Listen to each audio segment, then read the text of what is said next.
Voltou! Voltou. Faça a pergunta, Voltou. Silvia. Está sem som, pastor. Está no mute. Pergunta da No Aí. Silvia, pastor. microfone. Liga aí seu microfone. Isso. Volta, pessoal. Foi só no... Já volto já. Pastor, eu quero fazer uma pergunta também. Peraí, a Silvia fez a pergunta, acho que eu não respondi, né? André, Eu concluí? Eu não sei se eu concluí minha pergunta. Não, Não sei não até onde fechou. você ouviu. só- Então, o que eu queria perguntar, pastor, é assim, às vezes a gente olha alguém, e não é que a gente despreza, acho que às vezes é um pouco de falta de fé, porque a gente olha a pessoa que pratica, às vezes, uma outra religião, ou faz, enfim, sacrifícios, essas coisas, né? De uma religião muito diferente da nossa, e eu acho que às vezes não é que a gente despreza, que a gente acha que não tem nem fé de que aquele ser humano pode se converter, né? a gente faz o julgamento segundo o que a gente vê, né? Ou talvez a gente até conheça a pessoa, né? Esse cara não é do bem, né? Mas, ainda assim, não podemos. Agora, se a pessoa né, aquela que ela, como diz lá, como eu falei no Salmo número 1, né? Escarnece da palavra. Então, assim, eu não vou lançar aquilo que eu tenho de tesouro, pérolas, aos porcos. Aí sim é isso que ele está falando, né? Então, não vou confiar algo da palavra de Deus, não vou confiar algo que Deus me confiou para alguém que não respeita, não aceita e ainda falam heresias contra a minha fé. Então, nós temos que tomar cuidado no nosso julgamento. Magali? Então, pastor,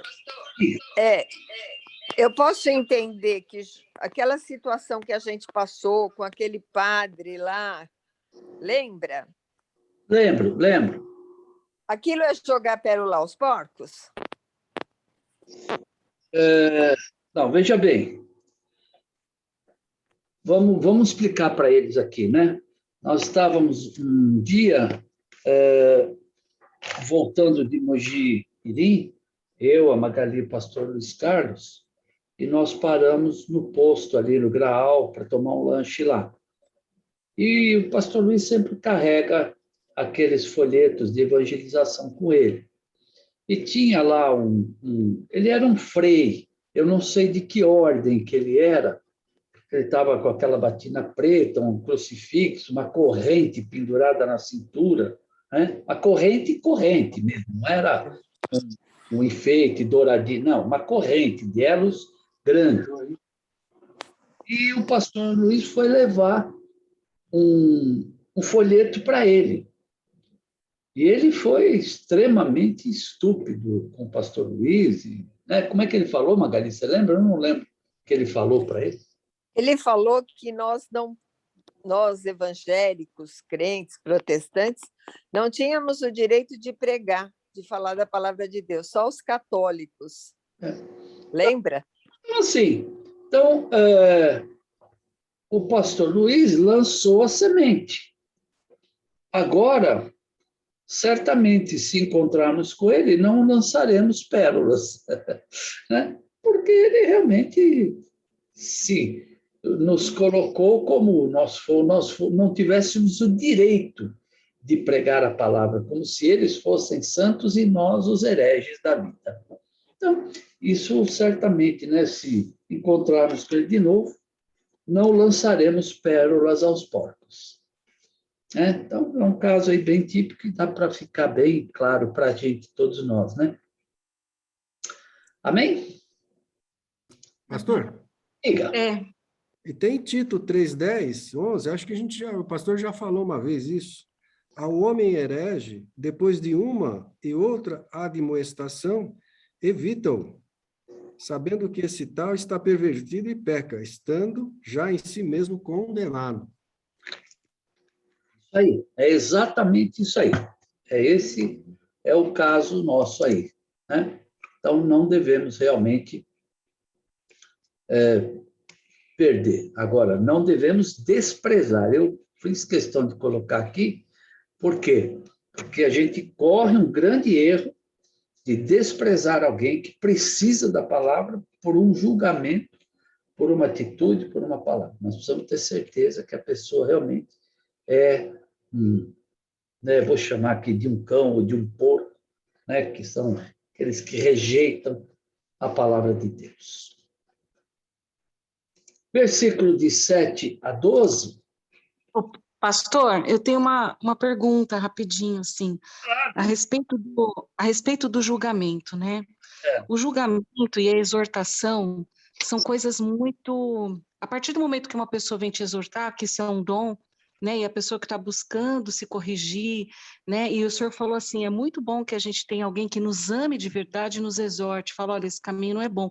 Mas você só vai aceitar uma exortação quando vier de alguém que você de fato respeite. Então, assim, você também tem o seu crivo. É tão difícil essa questão, pastor, porque se a pessoa vem te exortar, movida pelo Espírito Santo, né? Aquilo que o senhor falou, aquilo só vai trazer crescimento, né? É como o diabo que acusa e o Espírito Santo que te constrange. É a mesma coisa, né? Mas vindo no meio dos irmãos, dos irmãos em Cristo, quando vier alguém te exortar, o senhor falou, é muito bom alguém que nos ame de verdade, né? Para vir nos apontar, olha, não está legal isso aí que você está fazendo, né? E aquilo vai te constranger em amor, não vai ser julgamento. Mas a partir do momento que a pessoa te exortou, houve um julgamento de valor, né, dessa pessoa, mas é diferente, né? Porque aquilo é movido pelo Espírito Santo, não é isso? Porque eu acho tão tênue o julgamento, a exortação. Eu acho que quando é vindo da parte do Senhor, não tem dúvida, né, pastor? Aí vai ter correção, vai ter crescimento, não é por aí? É por aí, né? Sabe, Ana Paula, eu tenho comigo, assim, muito particular, não está aqui na palavra, não, mas exortação é um dom de Deus. Tem Sim. pessoas que falam com a gente de uma simplicidade, com uma naturalidade, de coisas que a gente está fazendo errado, que você não tem argumento para discutir. Você tem que Sim, puxa, é verdade, amém, né? Então, assim, sim, para mim, eu tenho que é um dom, não é qualquer pessoa que pode exortar. Mas aí eu estou falando agora, por exemplo, no caso, né? Você vê um casal, entre marido e mulher, né? E que o marido está vendo a esposa, ou a esposa está vendo o marido fazendo alguma coisa, que você chega e fala, olha, não faz assim, isso aqui não é legal, tal, não sei o quê. Isso é um privilégio isso para a gente, poder ter essa liberdade, né? De fazer, falar, e a gente ter humildade para aceitar. Mas agora, tem pessoas que se acham, né, com esse dom e saem exortando todo mundo achando que... E aí acaba ferindo muitas pessoas porque não tem discernimento para fazer isso, né? Então, sim. precisa ser pelo Espírito Santo. O Espírito Santo é que vai nos dar essa sabedoria de poder chegar para uma pessoa, falar para ela, orientar e dar uma sugestão, dar uma ideia, dar um apoio para que ela sinta realmente que nós estamos fazendo isso por amor àquela vida, é compaixão. É exortar por amor. Exortar por amor. Cuidado com o meu pé, você vai passar, deixa que eu passo. Pastor, Diga. eu acredito, né, que não existe exortação sem oração. Porque às vezes você faz uma exortação e a pessoa não consegue compreender o que você está falando, e aí você vai e ora para que aconteça algo para que ela entenda por ela, né? Porque eu acredito que sempre que quando ela entende ela por ela mesma, por uma situação, eu acho que fica uma coisa para sempre. E quando você exorta uma pessoa, ela parece que só quer fazer aquilo certo quando está na sua frente, né? Parece que ela não leva aquilo para a vida, né? É que tem circunstâncias, Silvia, que a gente... Por exemplo, tem pessoas que não aceitam, né? Isso que eu falei, a gente tem que ter humildade para aceitar isso. Tem pessoas que não aceitam, aí é só com oração mesmo. Aí você tem que orar e pedir para Deus colocar o momento certo, as palavras certas na nossa boca, para a gente poder falar Mas, às vezes, o Espírito Santo convence aquela pessoa, mas é muito mais fácil quando a gente tem o dom, quando a pessoa tem humildade, isso flui de uma maneira maravilhosa, é glorioso isso, né? Porque isso faz a gente crescer, né? E crescer diante de Deus, não estou nem falando na esfera humana aqui, estou falando diante de Deus mesmo. Amém. Amém? Pastor, Vamos nessa? Pastor Ricardo, Diga! oi, Pode posso dar um ponto de vista aqui? Sim, lógico, um ponto, vírgula, coisa que você quiser. Não julgueis, né? O que é um julgamento? Vou fazer um paralelo aqui na justiça comum nossa. O julgamento é um processo no qual o juiz ouve as partes e dá uma sentença. Isso é um julgamento. Aqui ele fala assim, porque com o juízo com quem julgardes. Então, se a gente julga, a gente vai analisar a pessoa e vai dar uma sentença, uma condenação, provavelmente. E com o mesmo juízo, é com o mesmo procedimento. Quando o juiz julga, ele faz um processo, ele ouve o acusador e dá oportunidade ao outro se defender, ele vai ouvir a defesa. E, às vezes, muitas vezes, quando julgamos, nós não damos oportunidade de defesa. Então, a gente já dá uma sentença condenatória sumária. E aí, isso, quando acontece na nossa justiça, acontece injustiça, né? Porque não ouviu o outro. Então, quando a gente vê alguma coisa errada, alguém provavelmente fazendo alguma coisa errada, nós não devemos julgar, mas devemos procurar entender a situação e aí sim, talvez exortar ou chamar com amor, atenção. E aí eu faço um outro paralelo, o seguinte, quando a gente pega uma criança que faz coisa errada, sempre não. Não põe a mão, não faça isso, é não, é não, é não. Ao invés de a gente chegar e falar assim, olha, não seria melhor fazer assim? Ao invés de falar o não, falar um ato positivo para a criança. A criança vai entender com mais carinho e talvez vai mudar. Olha, o que você está fazendo aí, você está perdendo, você está jogando fora, está estragando. Olha, se você fizer dessa forma, você não vai estragar, você vai aproveitar, você vai brincar melhor. A criança começa a entender do lado positivo. Quando a gente olha os 10 mandamentos, a gente vê lá, não faça, não, né? Não matarás, não roubarás. Jesus foi maravilhoso. Ele resumiu os 10 em 2 e disse, faça. Mas não é não mate, mas ame. É diferente.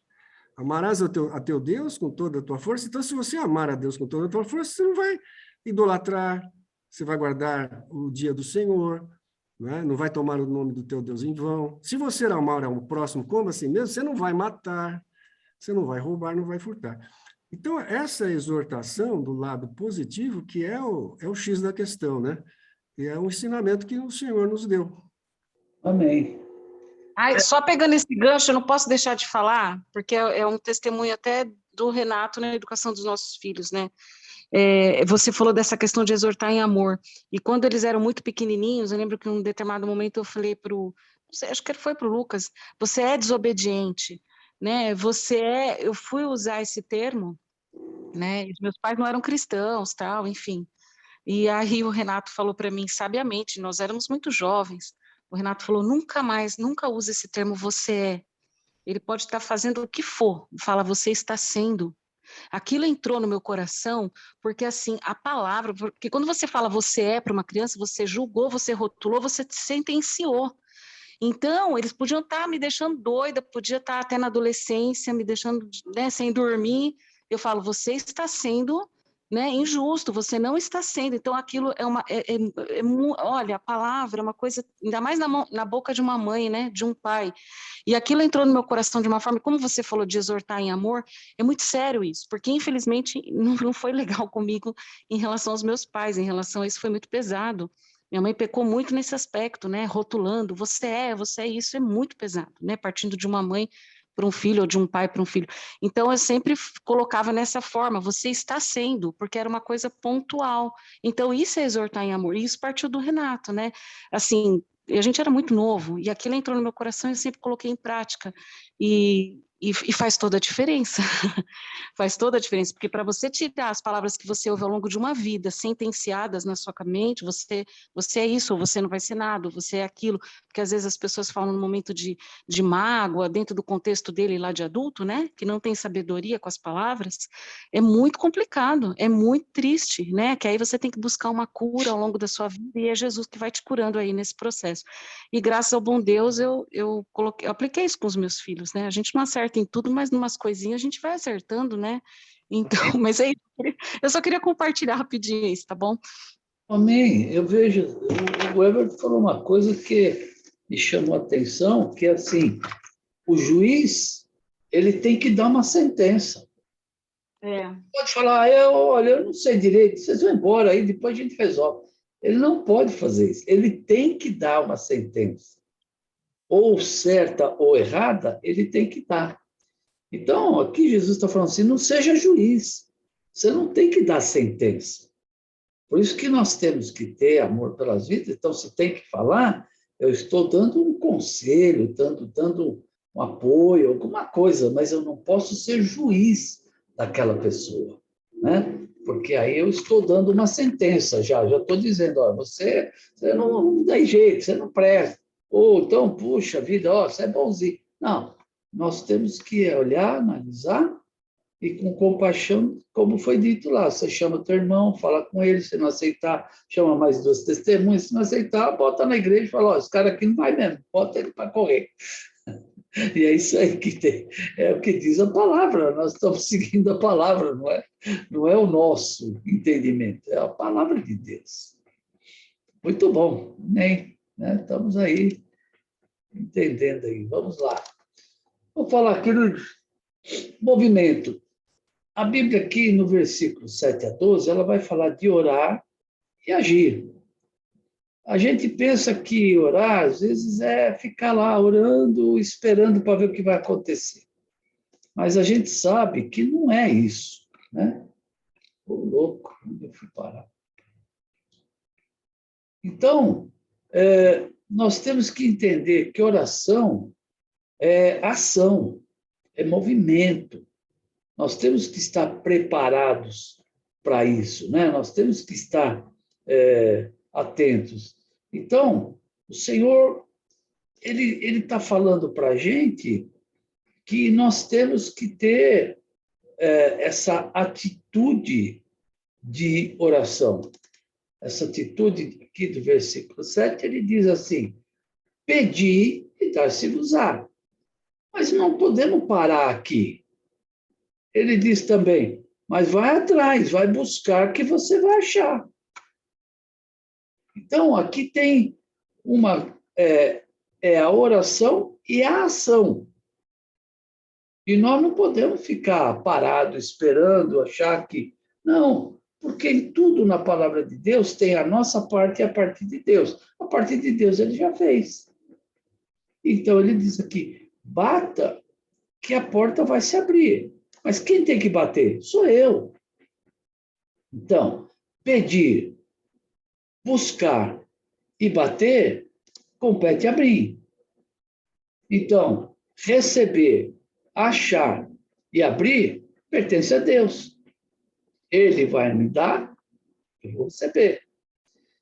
Eu vou buscar e ele vai fazer com que eu encontre. Eu vou bater e a porta ele vai abrir. Então, porque ele diz, porque todo que pede, recebe, o que busca, encontra, o que bate, se abrirá. Então, pois todo aquele que pede, eu tenho que pedir, tenho que falar, tenho que orar, tenho que começar a falar com Deus. Porque ele diz que se eu pedir, eu vou receber. Agora, se eu não peço, como que eu posso receber? E eu tenho que me esforçar para receber, para alcançar aquilo que eu estou buscando. E ele me dá uma garantia de que, se eu buscar, eu vou encontrar. E esse bater aqui? Esse bater, queridos, é você não simplesmente achar, né? Porque pedir e encontrar agora o que você vai fazer com aquilo? De que maneira que você vai usar aquilo que você está recebendo? Então, são portas que se abrem na nossa vida para que a gente possa exercer aquilo que nós recebemos de Deus. Então, você pede, recebe, encontra aquilo que você precisa, e aí Deus diz assim, agora, olha, eu abro portas que ninguém fecha. Então, ele agora está nos mostrando aqui o que é que Deus olha, como que ele olha para nós. Ele diz, nós, homens, que se o nosso filho pede pão, nós vamos dar pedra para ele? O Senhor está atento àquilo que nós estamos pedindo aqui, pedindo. Então, a nossa petição tem que ter endereço, tem que ter clareza, tem que ser clara para que Deus possa responder diretamente naquilo que nós estamos pedindo, né? Então, se a gente pedir pão, ele vai dar pão. Se você pedir pedra, ele vai ver. Se a pedra é boa para você, ele dá. Mas ele está dizendo, se o teu filho pede pão, você não vai dar pedra, e Deus não vai fazer isso com a gente. A menos que ele tenha a capacidade, né, a soberania e a onisciência de saber se aquilo é bom ou não para a gente, né? Então, se o filho pedir peixe, você vai dar uma cobra? Então, ele diz, nós que somos maus, damos coisas boas para o nosso filho, quanto mais Deus vai dar coisas boas para nós quando nós pedimos. Então, tudo quanto vocês querem que os homens os façam, assim façam também a eles, porque esta é a lei dos profetas. Tudo que você quer que as pessoas façam para você, é bom que você faça para eles, porque é assim que a gente vai alcançar as coisas. Então, se você tem coisas que não gosta que façam para você, também não faça para os outros. E aqui Deus está mostrando para nós, né? Mostrando, revelando realmente que Ele não quer que a gente fique com palavras vãs, pedidos vãos, pedindo coisas que a gente nem sabe por que pede, por que quer, mas Ele está dizendo, vocês têm que saber, têm que ter endereço. Pedir, dar-se-vos-á, buscar, acharei, bater. Porque o que pede, recebe. Isso é promessa de Deus. Então, amados, a gente tem que ter consciência de que tudo que nós pedimos, Deus ouve. Mas nem sempre Ele atende tudo que nós pedimos. E ainda bem que é assim, porque senão nós estaríamos enroscados de muitas maneiras, muitas vezes ter ficado em grandes enrascadas que a gente não saberia como sair delas, né? Então, cuidado quando você ora, pede, porque Deus está ouvindo e o que Ele quer é te atender. Ele quer fazer com que a gente realmente entenda. Então, entenda que oração é movimento, é ação. Oração, orar é agir. Não pode ficar parado. A gente tem que fazer a nossa parte, porque Deus sempre vai fazer a dele e da melhor maneira que possível para nós. Ele vai querer fazer a melhor maneira possível para nós. Então, não perca. Então, vamos lá. No 7 a 12, vamos ler aqui o 7 a 12, só para a gente relembrar. Né? Vamos ver o que ele fala aqui. Então, ele diz, já vemos, né? Pedir, dar-se-vos-á. Então, muito cuidado com as tuas orações, viu? para que não sejam vazias, vãs e contra aquilo que é a palavra de Deus. Ele diz: vocês pedem e não recebem, porque pedem mal. Olha que coisa terrível. Às vezes a gente está pedindo e não vai receber porque não sabemos pedir como convém. O que é pedir como convém? É pedir aquilo que realmente vai ser edificante para a nossa vida e vai ser para a glória de Deus. Então, cuidado com as coisas que nós pedimos nas nossas orações. Do 13 ao 14, ele vai falar de 2 portas e 2 caminhos. Então, aqui, agora eu acho que nós vamos dividir esse estudo. Eu vou falar desse aqui e vou parar aqui hoje, porque eu queria gastar um pouquinho de tempo, já são 10 horas, com isso aqui. Então, vamos lá. Entrai pela porta estreita, largue a porta, espaçoso o caminho que conduz para a perdição, e são muitos os que entram por ela. Porque estreita é a porta e apertado o caminho que conduz para a vida, e são poucos os que acertam com ela. Meus amados, vejam bem, existe um caminho, e antes existe uma porta. Então, significa que nós vamos entrar pela porta e vamos ter um caminho a percorrer. Então, existem 2 portas e 2 caminhos. E ele está falando daquilo que a gente escolhe. Provérbios 18, 21 fala assim: a vida e a morte estão no poder da língua. Aquele que a amar, a comerá. Então, você que decide se você vai escolher caminho da vida ou da morte. E aqui, então, ele está falando daquilo que muitas vezes, a gente acha que foi lá na frente, levantou a mão, aceitou Jesus, pronto, estou resolvido o meu problema, estou no caminho, já estou salvo. Mas diz que há uma porta que a gente entra e depois tem um caminho a percorrer que te leva ou para a vida ou para a morte. A porta que leva para a morte, ela é larga, ela é fácil de a gente entrar por ela, ela recebe todo mundo, ela atrai a muita gente. O caminho é espaçoso, dá para entrar quem quiser, todo mundo. E ele é espaçoso porque aqui ele diz: muitos entrarão por ela. Muitos entrarão por ela, enganados, porque olham para a porta e vê que é fácil entrar por ela. E às vezes ela atrai com coisas que são até gostosas, mas são más para a nossa vida. Elas fazem mal para a nossa vida. Elas nos prejudicam, elas tiram o nosso foco, elas nos desviam do caminho certo. Então, ele está dizendo que largue a porta, espaçoso o caminho que leva à perdição. E muitos vão entrar por ela.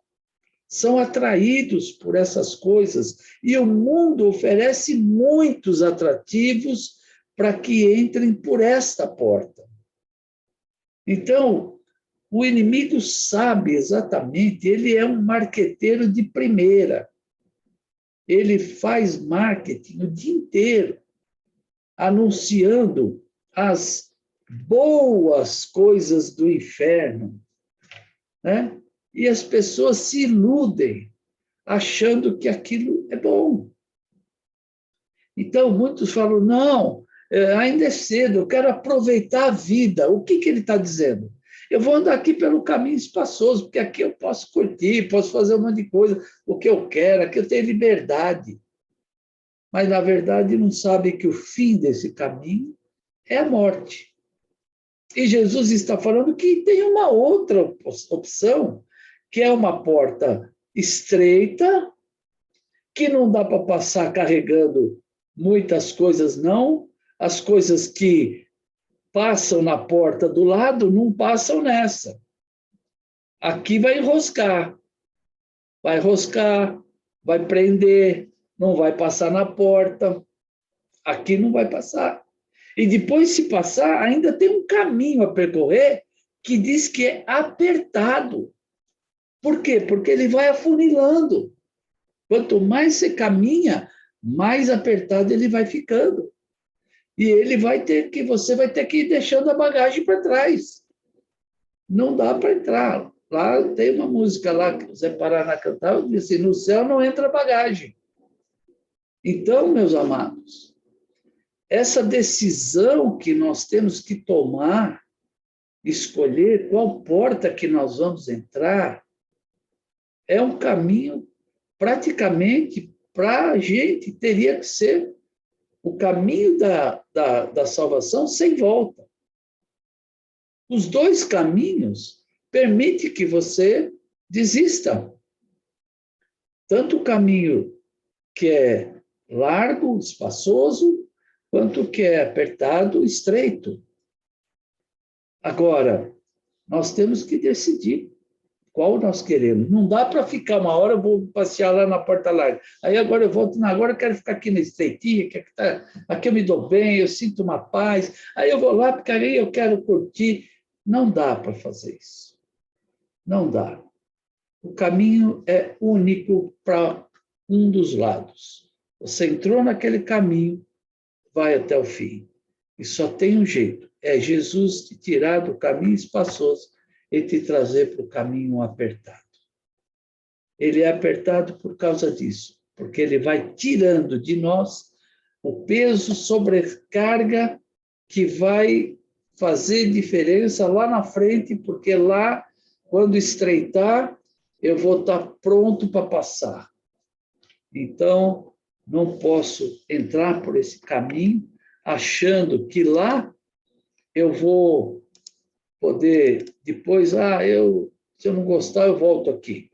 Então, entrai pela porta estreita, porque estreita é a porta e apertado o caminho. Qual caminho? O caminho que conduz para a vida. E aqui vem uma coisa muito triste. São poucos que entram por ela. São poucos que acertam o caminho. Né? Agora, a porta larga é a porta e espaçoso, o caminho que conduz para a perdição. Por quê? É muito mais fácil andar por esse caminho. Então, o que é esse largo apertado? É a palavra de Deus. A palavra de Deus, ela vai nos apertando, ela vai nos cercando. Por isso que eu sempre digo, eu não preciso falar para alguém que entra na igreja pela primeira vez, se ela entra com cabelo amarelo, se ela de mini saia, se... Não preciso falar para ela, olha, se o cara entra, está fumando. Não preciso dizer para essa pessoa que ela tem que fazer isso para ser crente. Porque à medida que ela vai caminhando, o caminho vai se apertando. E ela, por si própria, vai vendo que ela tem que descarregar, tirar a carga, porque senão ela não vai passar lá na frente quando o caminho começar a estreitar mais. E muitas pessoas se escandalizam quando pessoas do mundo entram na igreja. Mas é assim que é lá o lugar que elas têm que entrar. E é lá o lugar que elas vão perceber que a porta é estreita e o caminho é apertado. Então, nós não precisamos julgar essas pessoas. Olha que coisa aqui. Nós não podemos julgar essas pessoas, pelo que ela veste, pela maneira de vestir, pela maneira de falar. Deus vai mudar até a maneira de falar das pessoas. Ela vai se vestir de uma forma diferente. Ela vai se portar de uma forma diferente. Ela vai ser transformada de dentro para fora. E, às vezes, a pessoa entra na igreja e nós queremos que ela se transforme de fora para dentro, e, às vezes, até ela muda a roupagem, mas nunca muda por dentro. Por quê? Porque ela não percebeu, achou que mudando a roupa, ela estava resolvido o problema, mas ela continua no caminho espaçoso e largo. Então, nós precisamos ter cuidado com o nosso julgamento com pessoas que são do mundo. Nós não podemos condenar essas pessoas. Nós temos que amá-las, temos que respeitá-las. Então, quando uma pessoa entra na igreja pela primeira vez, a gente tem que abraçar essa pessoa. Então, eu vejo assim, Deus agir na vida, né? Eu falo por mim, já dei o testemunho, falei para vocês, quando eu conheci minha esposa, eu fumava e comecei na igreja no primeiro dia de namoro. E eu ia lá para a igreja, tirava o cigarro do bolso, jogava debaixo do banco do meu Fusquinha e entrava na igreja achando que ninguém ia saber que eu fumava. Mas o cheiro estava em mim e ninguém nunca me condenou por isso. Até que um dia eu cheguei e falei, a partir de hoje eu não fumo mais. Não precisei de remédio, de psicólogo, de nada. Deus chegou para mim e falou, chega, acabou, você não precisa mais disso.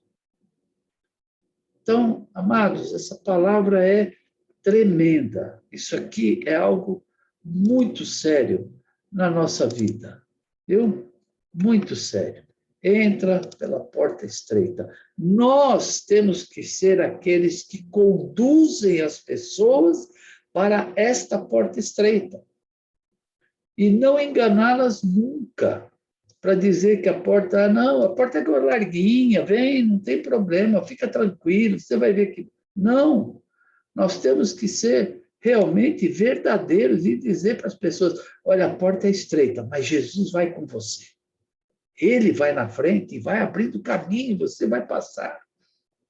E ele vai ver, você vai ver como as pessoas são transformadas e vão deixando as cargas para trás, até chegar lá no fim do caminho, para onde todos nós vamos ir. Amém? Alguém quer falar? Pode ir. Pode dividir esse final em umas 3, 4, 5, 6 aulas, viu, pastor? Fica tranquilo, tá? Não tenha pressa. Olha que maravilha. 2 portas e 2 caminhos. E nós temos que escolher um deles. Não dá para a gente andar por 2 caminhos, né? Se você quiser ir para Campinas, não dá para pegar Imigrantes e desviar para Anhanguera, daqui a pouco você volta para Imigrantes. Não. São 2 caminhos, completamente distintos e diferentes, e cada um te leva para um lugar diferente. E nós temos que escolher. A escolha é nossa, nós que fazemos. E temos a obrigação de mostrar para aqueles que estão naquele caminho largo e espaçoso que tem um caminho, apesar de estreito, ele é muito melhor do que aquele largo e espaçoso. Porque um leva para a morte, outro leva para a vida e vida eterna. Amém? Amém. Bom, eu deixo a critério de Amém, vocês. pastor. Se vocês quiserem continuar, a gente continua. Se tem mais, deixa eu ver, 1, 2, 3, aqui, 4. Ainda tem mais 4 tópicos aqui para a gente falar. Vamos deixar para a semana que vem? Bem. Amém? Ok, amém. Você? Então, tá bom. Já está muito tarde, 10h15, nós vamos dormir, descansar, meditar nisso tudo que foi falado. Eu aproveito agora, deita na cama lá, deita não, senta na cama e dá uma lidinha de novo, medita nisso tudo que a gente falou. Isso são, é o que eu falei desde o princípio, né? É Deus moldando o nosso caráter, queridos. Mudando o nosso caráter. Às vezes as pessoas falam que caráter não se muda. Mas Jesus muda até o caráter, muda tudo na nossa vida. É verdade. Esse poder para isso. Então, a gente dá liberdade para Ele fazer isso em nós. Se nós dermos liberdade, Ele vai fundo e Ele transforma realmente a nossa vida. Amém? Vocês têm Amém. o resumo aí dos capítulos, versículos que serão dados. Dá uma lidinha. Semana que vem a gente volta para terminar esse estudo. Aí a gente vai dar uma semana de folga e depois o Everton vai vir com um seminário de homilética. Então vai ensinar a gente a pregar. Nós vamos ter aulas presenciais para fazer pregações. Vamos aprender a fazer um estudo, uma pregação e vai ser uma grande bênção. Amém. Bem, Que notícia boa! E vai ser de segunda